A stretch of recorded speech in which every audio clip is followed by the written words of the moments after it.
peço ao Senhor e eu a buscarei. Que eu possa morar na casa do Senhor todos os dias da minha vida, para contemplar a beleza do Senhor e meditar no seu templo. Salmo capítulo 27, verso 4. Bom dia para você, seja muito bem-vindo. Que esse seja um dia de bênçãos para a nossa vida. Que nós possamos no dia de hoje cumprirmos os propósitos de Deus para a nossa vida e para a nossa família. Estamos felizes porque mais uma manhã o Senhor nos despertou para estudarmos um capítulo da Bíblia. E o salmista Davi nos abençoa nessa manhã falando: uma coisa eu peço ao Senhor, e a buscarei. Eu possa morar na casa do Senhor todos os dias da minha vida, para contemplar a beleza do Senhor e meditar no seu templo. Salmo capítulo 27, verso 4. Nós sonhamos estar sempre na presença do Senhor. É o desejo do nosso coração. É por isso que a cada manhã nós nos levantamos e a nossa primeira atitude, de fato, é estudarmos um capítulo da palavra do Senhor. Nós queremos que ela nos alimente, ela fortaleça a nossa caminhada e norteie a nossa vida. Mas estudamos o livro de Gênesis e agora já entramos no livro de Êxodo. E nessa manhã quero convidar você a ter nas mãos a palavra de Deus, a santa palavra do Senhor, o livro de Êxodo, capítulo 2, o verso 2. E a mulher concebeu e deu à luz um filho, e vendo que era formoso, escondeu por 3 meses. Aqui no capítulo 2, o livro de Êxodo tem a preocupação em nos relatar o casamento de um levita. Dessa união de um levita com a sua esposa, há o nascimento de uma criança linda. A própria Bíblia, no capítulo 2, no verso 2, nos mostram as características dessa criança. Aos olhos da sua mãe, posso imaginar que não havia uma criança mais bela. E ela, pensando em preservar a vida da sua criança, ela toma medidas para que o seu filho pudesse sobreviver diante das leis do faraó daquele período. O faraó tinha dado ordem para que as parteiras matassem todos os homens. Ele sabia que o povo de Deus a cada dia estava se fortalecendo. E era uma das suas estratégias minar a força do povo de Deus, dos israelitas, matando os homens e preservando as mulheres. Mas é quando uma mãe, querendo salvar o seu filho por amor e a própria preservação da vida, ela pede para que um dos seus filhos vá até o rio Nilo, e ela construiu um cesto e colocou a criança ali dentro, enquanto Miriam estaria olhando essa criança que estaria dentro desse cesto. Estrategicamente, ela sabia que a filha de Faraó, em um momento do dia, ela iria tomar banho nas margens do rio Nilo. E quando a filha de Faraó chegou às margens do rio Nilo, que viu um cesto, ela pediu para que a sua ama fosse até o cesto e trouxesse o cesto para ela saber o que tinha dentro. E quando ela abriu o cesto, ela se deparou com uma linda criança. Ela se encantou com a criança que estava ali, creio que chorando. Logo a seguida, Miriam, que era a irmã da criança que estava no cesto, se apareceu e falou se ela gostaria de conseguisse alguém que fosse a mãe de leite da criança. E a princesa achou de fato uma ideia excepcional e permitiu que a criança fosse levada para a casa de Miriam para que a sua mãe pudesse amamentar a criança. A criança cresceu até próximo à idade da adolescência. Quando então agora a filha de Faraó tomou a criança, levou Moisés para viver dentro do palácio. E ela deu o nome a Moisés, um nome semita, que ela acreditava e sabia da história de Moisés, onde ela falou: vou chamá-lo de Moisés porque das águas eu tirei. E ela educa Moisés em todas as áreas do conhecimento dentro do palácio. Moisés foi educado na matemática, Moisés foi educado na astronomia, Moisés sabia das ações de um exército, Moisés era um líder, Moisés foi ensinado a ser governante, líder do Egito. Mas a mão de Deus estava sobre a vida. Deus tinha outros planos para Moisés. Embora até possa imaginar que ele tivesse sonhos em um dia poder conduzir a nação do Egito, mas os olhos do Senhor, a mão do Senhor estava sobre a vida de Moisés. Deus estava escrevendo a história do planeta Terra. Deus sabia perfeitamente na época, na hora em que Moisés deveria nascer, e de uma forma providencial, Deus poupou a vida de Moisés.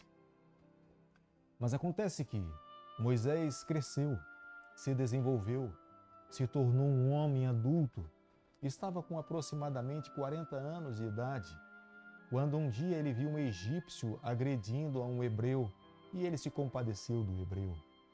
O seu coração, como líder justo e íntegro, ele não poderia permitir que um homem agredisse a um outro homem.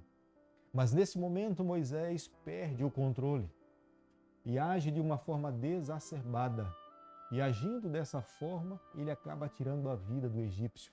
E para esconder o erro que ele cometeu, ele agora enterra o egípcio.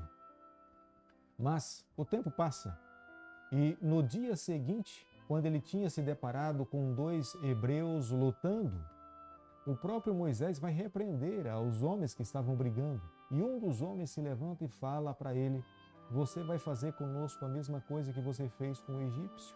Vai tirar a nossa vida?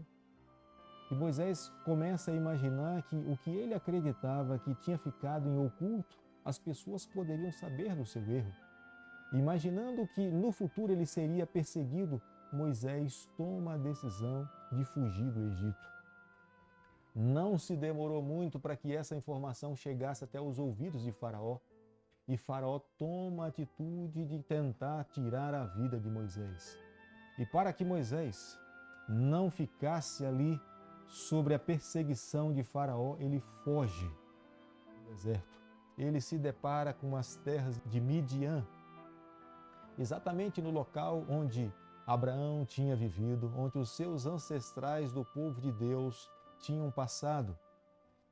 E ao estar ali nas terras de Midian, ele um dia, assentado à margem das fontes, bebendo água, descansando do longo percurso que ele viajou pelo deserto, ele se depara com as filhas de Gersom, que estavam dando água para o seu rebanho, o rebanho do seu pai. Mas os homens daquela terra, quando viram as filhas de Gersom dando água para o rebanho do seu pai, eles tentaram impedir. E Moisés, com um senso de justiça, se levanta, afasta os homens que tentavam impedir que as filhas de Gersom dessem água para o seu rebanho. Elas se encantaram com aquela atitude, voltaram para casa e contaram para o seu pai. O seu pai busca então saber quem era aquele homem egípcio que tinha protegido as suas filhas e dado liberdade para que o seu rebanho pudesse tomar água. E é quando então aquele homem egípcio se apresenta e ele passa a morar na casa de Reuel. O tempo se passa. Gersom entrega para Moisés e fala para Moisés que ele deveria construir uma família. E Moisés opta em se casar com Zípora. Desse casamento nasce uma criança que Moisés dá o nome de Gersom e ele reconhece que Deus estava conduzindo a sua vida. E ao dar o nome de Gersom, ele estava dizendo que ele estava vivendo numa terra peregrina. Ele era um peregrino. Dá para se entender nesse momento que Moisés reconhecia que o deserto não era a sua casa. Ele ainda tinha o coração no Egito, mas sabemos perfeitamente que a mão de Deus estava sobre a vida de Moisés. O autor do livro de Gênesis, ele tem uma preocupação em especial em nos relatar que o tempo passou e é quando acontece a morte de Faraó. Mas após a morte de Faraó, o povo de Deus estava no Egito sofrendo. Os egípcios estavam oprimindo os israelitas. O objetivo pelo qual eles queriam manter aquele povo ali era para construir a sua cidade, reformar os seus templos, construir celeiros, e os olhos do Senhor estavam sobre a face dessa terra e o Senhor conseguiu sentir a dor do seu povo. A Bíblia usa uma expressão que vale a pena nós tentarmos para essa declaração. A Bíblia diz que Deus se lembrou da sua aliança. Não quer dizer que Deus se esqueça, Não quer dizer que Deus tenha se esquecido do compromisso da aliança assumida com Abraão, com Isaac e com Jacó, mas o texto bíblico nos traz a ideia que nesse momento Deus agora estava cumprindo com os seus propósitos sobre a face dessa terra. Deus estava preparando o cenário dessa terra para que o seu povo pudesse assumir o papel de conduzir, de orientar, de mostrar ao mundo quem de fato era Deus. Diante da nação mais poderosa daquela época, apenas 70 pessoas entraram dentro do Egito. Agora, com aproximadamente 2 milhões de pessoas, eles estariam saindo. E de uma forma poderosa, a mão de Deus, sinais seriam manifestados ali no Egito. O mundo saberia que existe um Deus. O mundo teria provas claras de que há um soberano, que há um reino que não tem começo e não tem fim.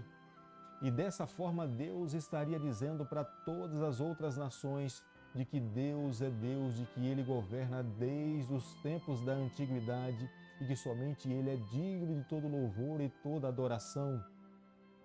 Deus estava preparando o cenário nessa terra através da nação de Israel para que o Filho de Deus, Jesus Cristo, viesse e pudesse trazer salvação para todo pecador.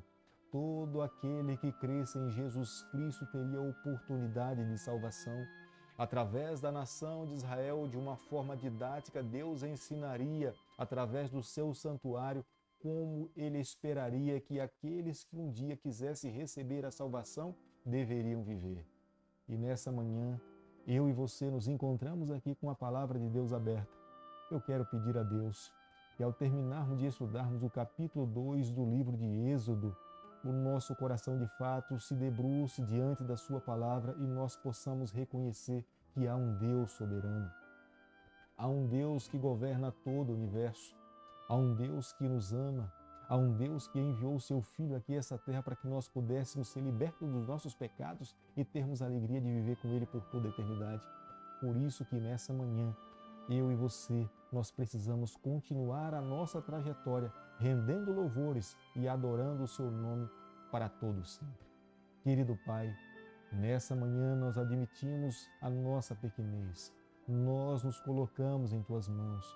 Nós pedimos para que o Senhor assuma o controle da nossa vida. Nos ajude a cada dia a amarmos a Sua pessoa. Fica conosco. É o nosso pedido e a nossa oração. E nós fazemos em nome de Jesus. Que o Senhor te abençoe e te guarde. Que Ele faça resplandecer o seu rosto sobre você. Que Ele tenha misericórdia de você. Que sobre você nessa manhã Ele levante o seu rosto e conceda a sua paz em nome de Jesus.